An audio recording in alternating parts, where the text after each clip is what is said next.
De l'huile de tournesol à la pompe, c'est une première en France. Ce matin à Villeneuve-sur-Lot, les bennes à ordures de la ville ont fait le plein sans qu'aucune modification ne soit apportée au moteur diesel.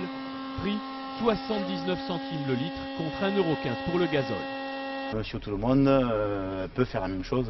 Le moteur, il n'y a aucun changement dessus, aucun changement technique. C'est le moteur d'usine.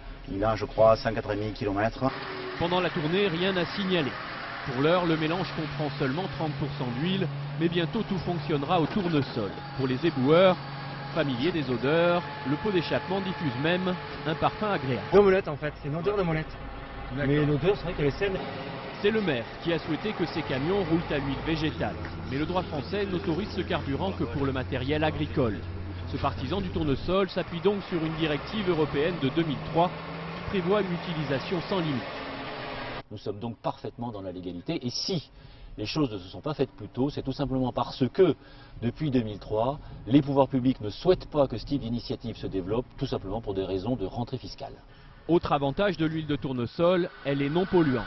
Ce sont les agriculteurs de la région qui la produisent, un débouché dans un département où beaucoup de terres sont en jachère forcée. L'espoir, c'est que ce soit l'agriculteur qui développe cette filière et que ça ne soit pas un industriel. Pour ce spécialiste du carburant végétal, le tournesol peut alimenter une bonne part du parc automobile.